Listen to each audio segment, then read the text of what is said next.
Hey, Tatooine Sons family, this is David. I am really excited about this special episode of the show. Today, Nathan is conducting an interview and he's having a great conversation with a true legend of film and television, audio engineering, and re recording mixing specifically. His name is Larry Benjamin, and he has a portfolio of work that's just shows I know you've watched. He's been doing this for over 30 years. He's involved. He was the re-recording mixer on Better Call Saul, which is a pretty popular show. Glee, Babylon 5, Bones, which is one of Christie's favorites, and there's a show that Rian Johnson. You know how much we love Rian. He's coming out with here in just a few weeks, called Poker Face. He's the re-recording mixer for that show. It's absolutely awesome. But he was also involved in films. He's done films like Swingers, which is sort of one of those surprise cult classics, and El Camino, which was obviously a Netflix film, but it was also released in theaters. And so Nate and he talk about some of the differences there. It's a lot of fun. He's one of the most respected and accomplished figures in this entire industry. So sit back, get ready to learn a little bit from a really fun conversation between Nathan and Larry as they dive into both the technical and creative aspects of audio mixing, but also Larry's story. And they'll probably talk a little bit of Star Wars along the way. Thank you for being here. I appreciate all of this. This is awesome. Appreciate this opportunity. It's fantastic. But you have been working as a re-recording mixer for more than 30 years. It's obviously something you love doing. So what made you want to get into the world of sound mixing for film/TV? Great question. First of all, Nathan, it's such a pleasure meeting you, and I appreciate having me here. I've always had kind of a bend towards anything sound related. I was in bands, I played keyboards by ear, done music, a little bit of radio off on the side. But what really got me interested is seeing episode 5 when I was 14 in the theater. Huh. And Empire is my favorite movie, of the Star Wars universe. And obviously there's been some others that are fantastic as well. But that one, a lot of things when you're younger just really resonate. Definitely. I was so taken by the sound, and I didn't even know what the term sound designer was, or even a recording mixer. I didn't know how any of it worked, but I remember specifically a scene on Hoth where the large AT-AT, squished the snowspeeder that Luke narrowly escaped, and I just remember the servos like, and then I looked up who did the sound, and I found that it was Ben Burton. Did a lot of deep dive research long before the internet, and I'm like, I want to do that. That sounds like a really cool job. And fun and rewarding. So that kind of is what originally kind of bit me with the sound bug. It's crazy how influential Star Wars can be for a career. It seems to be a big deal for a lot of people, which is crazy. I mean, it's a sci-fi franchise, so who knew it could be so big? But you have been involved in some of the most loved TV series of all time, like Babylon 5, CSI, Glee, and Better Call Saul. I mean, that's a big deal too. But you've also worked on some feature films like Swingers and El Camino. So in your opinion, what are some of the big differences in mixing for film and then for TV? What are some of the changes that happen?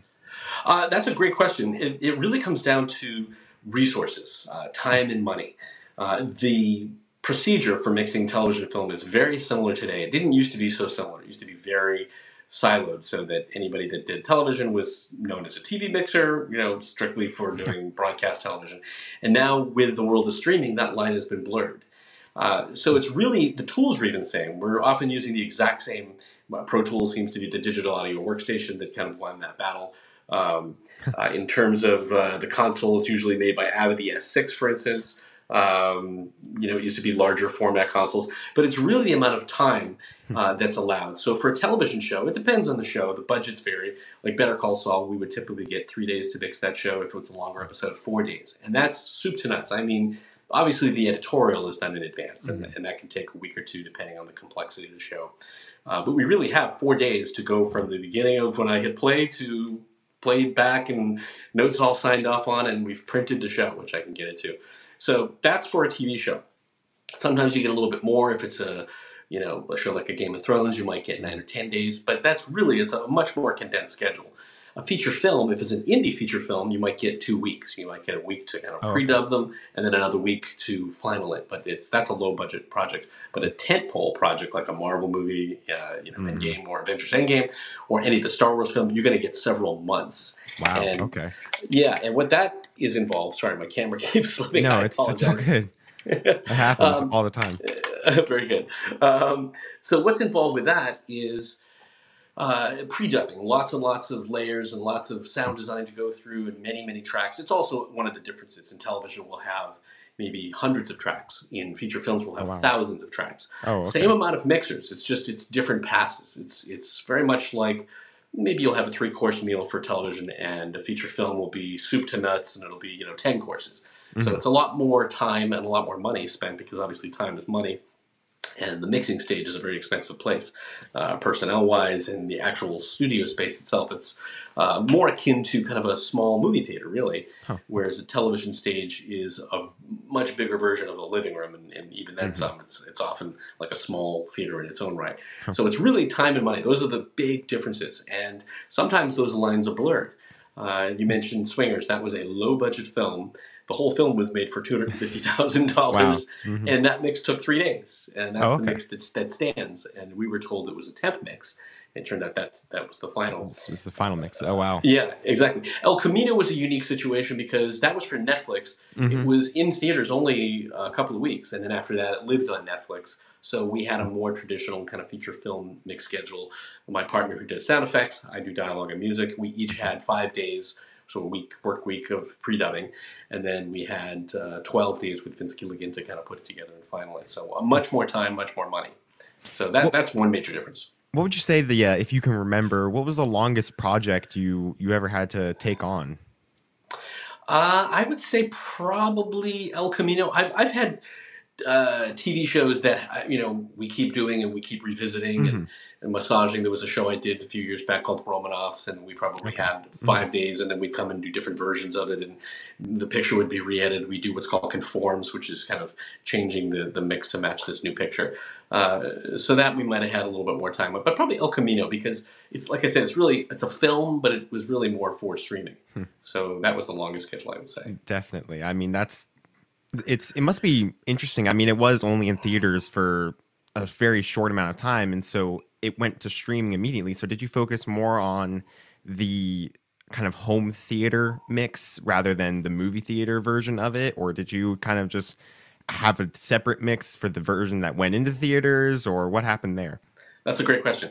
That film we actually did in theatrical Atmos. That was a big deal. Okay. And we had the premiere, Vince was there, and we had 2 separate theaters for the screenings, filled to the gills. And it was theatrical Atmos, which is a little bit different than home theater Atmos, obviously. It's less channels, less separation in the home theater version. But we focused on the theatrical mix.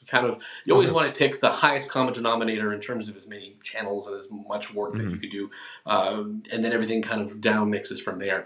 We did do a separate pass. It was just a day or two of what we call a near field mix. So when you mix feature films, you mix that at 85 decibels. That's the level that is set at the theater, and that's the level that you mix it at. It's not like when in your car, if you're driving fast and there's a lot of motor noise, you need to crank up the radio, and down. Converse to that, if you're parked, obviously you need to turn it down. We leave the level the same. We never touch the volume knob. So that's the level that it's mixed at a feature film. Including El Camino, and it's played back in a theater at 85. But for television, we mix at a much lower level at 79. Doesn't sound like a lot, but it's a scale that's very, what's the word? Not algorithmic, but it's like the Richter scale. It's each decibel is a big jump in volume. So that's a 6 decibel difference, roughly twice the volume for feature films. So if you've ever listened to a movie at home, it's a frustrating experience if they don't do a separate near field pass, because then you'll be remixing it at home with the remote control. You'll lean in to hear the dialogue, so you'll crank up the remote, and then music and sound effects will come in, and it's overpowering. So that's why we do a separate near field mix for streaming and TV. All right. Yeah. I mean, that's pretty interesting. The fact that small amount of decibels, it means so much compared to, when you're at home and you just turn it up yourself. And sometimes, I've been into movie theaters and I'm like, it's a little quiet this time, and maybe I need to tell them to turn it up. But I guess that's not on them really. That's just my ears weren't working that day. But no, I no, actually, that's a very astute observation. Sometimes the trailers are played back at the volume that was intended to, and trailers are often like a television commercial, very loud the whole entire time. Mm-hmm. So the theaters often get complaints, so they lower the volume of the theater, and now the movie is playing lower than intended. So you're not wrong. Wow. Okay. Well, that's good to know. So do other mixers kind of have a different process than you do? And what would be your process when mixing a TV show or a film? That's great.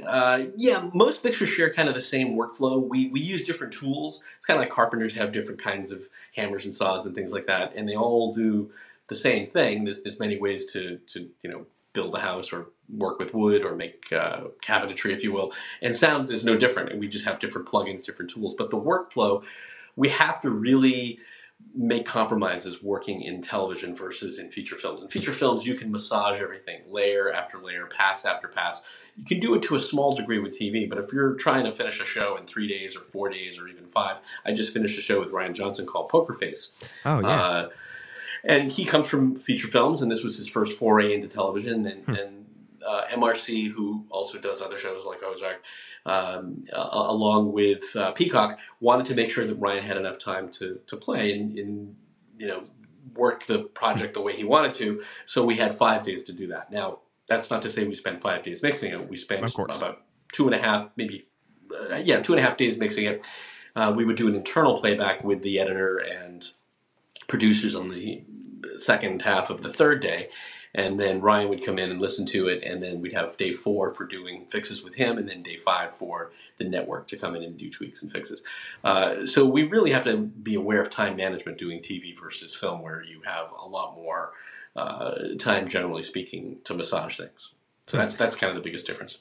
Yeah, I mean, so how did you get into like sound mixing? How did you kind of find your way into this career? I know you kind of wanted to get into it from Empire Strikes Back, but how did you find yourself actually following it? Everybody has like a different path. There's no one person that's going to give you the same exact answer. Mm-hmm. It's a very untraditional path. I'm also a musician. I play keyboards, so I had kind of a musical bend as well. I kind of sidetracked off of sound for a little bit and still did that with bands, and also got very interested in editing video. And my local cable company had the ability for us to check out equipment, and we would make things, and it would air locally. And when I went to Emerson College in Boston, I met some other colleagues, and we played around a lot with sound, doing radio. I did kind of a comedy group that also played with sound. But it wasn't until I moved from Boston to Los Angeles, and I worked in the tape library. That was an entry-level job at a post-production facility. And that post-production facility had a sweetening studio, which means it would work on projects like Bloopers and Practical Jokes, or the MTV Music Awards, kind of live shows and things like that, live to tape. And I would hang around after my job in the tape library, watching the mixer do his work. I said, hey, can I just kind of hang here off hours or whatever? Yeah, sure. And then eventually a position to open up as an assistant. So a lot of it is just kind of hanging out, making yourself, this is something I really want to do. I'm passionate about it, learning from others, kind of going to school for free, really. But they're doing you a favor. They're mentoring you and showing you the ropes. And then eventually I became a recordist, or what they call an assistant, an A2, an audio assistant. And I was working for that very mixer that I was following around. His assistant left. And then I took on the reins. I learned a lot of it is on the job. Some of it is just from my knowledge of audio and being in bands. You make a lot of mistakes because you don't know. There's really no schooling for this kind of thing. It's such a specific niche little skill set. And then eventually he left, and they said, are you ready to mix? And I said, absolutely. Of course. Yeah, you never say no, and fake it till you make it kind of thing. So, and my first mixes, I'm sure, were terrible because you don't really know what you're doing. And you want to overly process and overly clean things, and then as you get more experience, kind of finish the circle of completion, then you become more skilled at it. But yeah, it was that post-production facility that allowed me to really, find out what I wanted to do. Wow, that's awesome. That's fun story that you just kind of got into there and then started following this mixer, and then eventually from that point you're set in that path. And so exactly, yeah, you had a little bit of a windy road to it, but you eventually made it. So right now we're gonna do some fandom questions, about 5 fandom questions, just rapid fire, kind of answer what it is. So the first one, if you can choose, I know it's like picking a favorite child. What's your favorite movie of all time? Oh, that's a great question. Gosh. You know what? There's no like perfect film. I know there's some great films like Godfather and all that. I'm gonna say Empire Strikes Back. I really think that's my favorite. Really? Yeah. Yeah. I mean that fantastic movie as always. I mean it's great. What would you say your favorite Star Wars moment is? That's good. I know there's some of the more recent ones. I mean, I loved it when Rey defeated Palpatine. That was fantastic. That whole moment. The reveal of Darth Vader being Luke's father. I thought that was pretty amazing. I loved that. A classic moment. It's probably one of the most popular moments in cinema history. One of them, for sure. Closely guarded secret. Had no idea that was coming. Right. I don't even think Mark Hamill knew. No, they didn't even know it was coming, and that sounds crazy to me. I don't know how they kept that. Yeah, keep secrets like that, especially today. That would be very right. Very exactly. So, who's your favorite Star Wars character?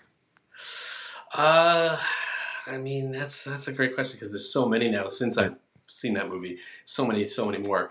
I mean, I love Luke because he's kind of like the boy that becomes the master. But I like the rogue Han Solo. You know what I mean? I know he's kind of seemingly a bad guy, but not a bad guy at all.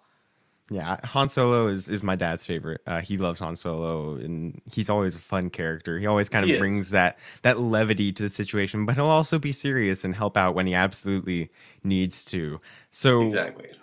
You're a TV series guy, so let me ask this: your favorite Star Wars TV series, if you've seen them, that is. Yeah, I have. I think The Mandalorians is great. I thought that was great. I watched Kenobi. I thought that was great. I just started watching Andor. I'm behind. I know. I'm like the last. Andor is great. Yeah. So far, so good. I like it. I really love The Mandalorian. I thought that was very good connective tissue. It was very well done. It seemed very organic, and I thought that was well handled in terms of like the technical challenges. Using the LED screens and such. Volume and everything. I mean, that's kind of changing cinema technology. Just the fact that you can kind of create a set out of anywhere and just add a few things. That's going to be revolutionary. And it came from a TV series. Who knew that would happen? So this is kind of a difficult question, but what's the favorite project that you've personally worked on? That is a great question. I think one of the more gratifying things I really love, like you said, they're all kind of your children or whatever. I mean, I love doing Ozark. That was a great series. I love Better Call Saul. It was amazing. It was so gratifying. But I think my favorite, just in terms of the allowed creativity, the time that we had was El Camino. I really enjoyed that experience. And part of it is because, and to go back to the television film difference, television is a producer's medium. You have a showrunner, you have producers running things. Directors are essentially hired hands and then they leave. Film is very much a director's medium, and they're there from the beginning to the end through even doing test screenings, for films, seeing how they score. And Vince was the one voice. Not only did he write the project, he directed it as well, and he was also producing, from back in the days of Breaking Bad as well as on Better Call Saul. But we had a unified voice. I love everybody on Better Call Saul, but it's more of a committee, democratic process. So you have a lot of different voices, and sometimes they're contradictory. Definitely. So it's refreshing having just the leader of the pack, as it were, on that show. So just as a little wrap-up question, what would be a dream project for you to work on? You know what? I think it would be awesome to work on a Star Wars TV project. And I have friends that work up at Skywalker. I've done a project at Skywalker. It's an amazing place. Wow. I think some Star Wars project, just because those sounds are so iconic, and the lore and the canon and the expanded universe, it's all very impactful to me. It's one of those things, it's multi-generational. Think about it. Your dad got to watch it, in its early inception. I did. I have a son who's 21, and he and I, for a period on Christmases, would go and watch the Star Wars films. It's like it's very connecting. There's nothing like the goosebumps you get when that downbeat of the crawl would go up. Right. But just to be connected to a TV show would be awesome. Yeah, it's such a kind of a weird feeling, just like this feeling of childlike nostalgia no matter how old you are, you just feel this warmth of just like, I'm a kid again when you go to see a Star Wars movie, and it's always such a fun time. I mean, I couldn't imagine mixing for a Star Wars piece of media, you know, playing around with the lightsaber sounds and all that stuff. Just hearing that, I'd just be giddy the entire time. That would be me too. I would do a deep dive and listen to the original recordings, you know, like the outtakes, you know, when Ben Burtt was swooping by doing the. I'm sure a lot of that sausage making, if you will, doesn't exist, but just to listen to the original reel-to-reel recordings would be fascinating. That would be absolutely outstanding. Right? Little anthropological assignment. That would be awesome. Right. You know, I'm going to take a little bit of my time to just go down this rabbit trail real quick. I want to see what's going on here. That would be, exactly. How much fun.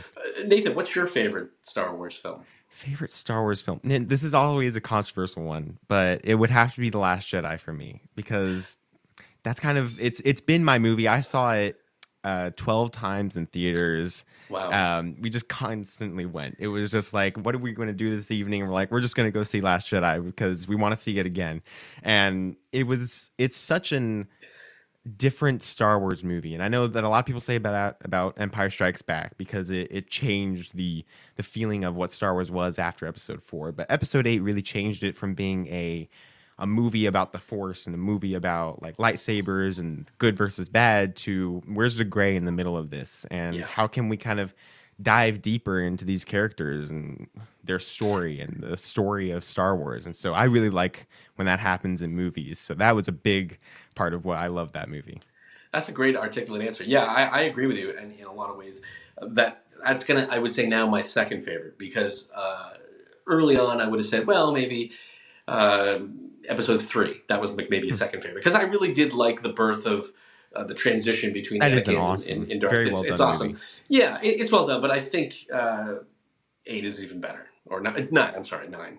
Am I right? I'm trying to get the numbers right. Last Jedi is 8, yes. Oh, it's 8. Sorry. It's Last 8. Jedi. 9 is Rise of Skywalker. That's right. Yeah. So 8, and it's interesting about 8 because it is very controversial, because some people gave Rian Johnson flack. You know, a lot of it. And you know what? And it's funny, having worked with him, I was very careful to not be. I had to be, you know, a professional. But there's a little kind of Star Wars geek in me that wanted to, you know, cross the barrier and ask questions. And I complimented him. I said, "You took some big swings, and it's great." And he came up with some ideas that were very unique. They were in the expanded Star Wars universe, like the ability for, you know, Luke to kind of project himself there, and you know, that iconic scene of you know, Adam Driver, more, you know, right. That was fascinating and quite a surprise. And I agree with you. It was more character driven, which is very much in his DNA and all his projects. The Glass Onion being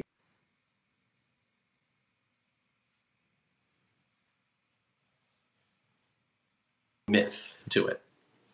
Yeah, I mean, Rian Johnson is just.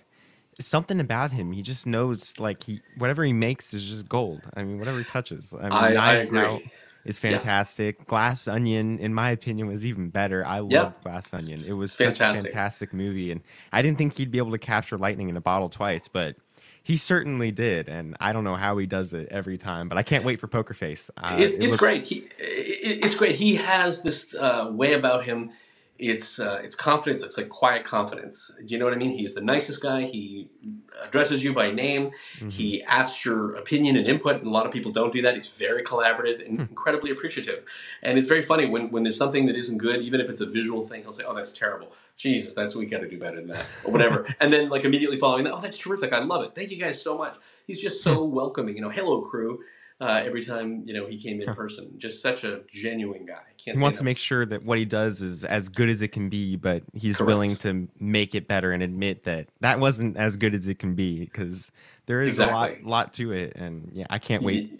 Poker Face seems so good, and it's very good. Yeah, the concept of it is what makes it so interesting. The case a week kind of aspect. That's right. It's very akin to kind of an analog, if you will, from the analog days. Even the opening, well, you'll see it has like an opening title. It very much looks like a show of the 1970s or something. So a little bit of Columbo meets Murder, She Wrote, that kind of detective show. Fantastic. Kind of this flood of old school nostalgia for those old detective shows that going back to a simpler time is what it feels like when it comes to TV shows. We've kind of gotten into these weird aspects of TV shows. You have the ones that take stories super seriously, and then the other ones that are just procedural, kind of wrap up that last 19 seasons. But it feels good to have these classic detective shows back, which we don't see those much anymore. It's going to be I agree. So much fun. Yeah, absolutely. Wow, you're great. You're a very good interview. I got to say, you're very engaging and articulate and intelligent, and better than many professionals 3 times your age. Oh, well, thank you. I appreciate it. Thank you for being on. This was so much fun. I can't wait to see Poker Face and see how well the sound mix is, and I'm sure it's fantastic as usual. And Better Call Saul, I'll work through that. I'm in season 2 right now. I can't wait to finish up. So it's going to be so much fun to see how that ends up. I can't wait. I think you'll enjoy it. That's a very well-crafted show. I mean, that's just from on every level: cinematography, costuming, acting, of course. And I think we did a decent job with the sound too. I think it's all firing on all cylinders. Yes, it definitely is. It's fantastic. So it's obviously a super proud dad moment to have seen Nathan have such a cool conversation with one of the most accomplished and respected audio engineers and re-recording mixers in film and television, especially because this is what Nathan wants to do. This is his dream. So to see him have those conversations is really exciting. I hope you enjoyed this, learning a little bit more about what that space is like, what re-recording mixing is, and the role that audio plays in storytelling. I want to thank Larry so much for sharing his wealth and his time and his knowledge and his experience and his advice. It was so cool because Nathan and Larry spent another 20 minutes talking after the recording was over, just about the space in life. It was awesome. Really great guest.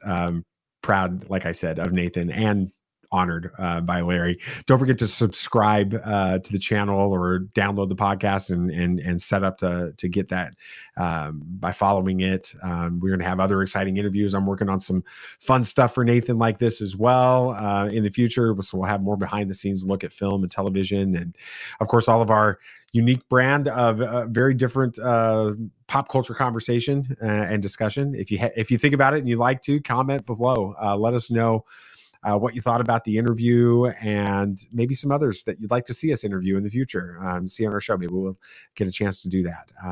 Be sure to follow us on all of our socials. It's Tatooine Sons. That's SONS.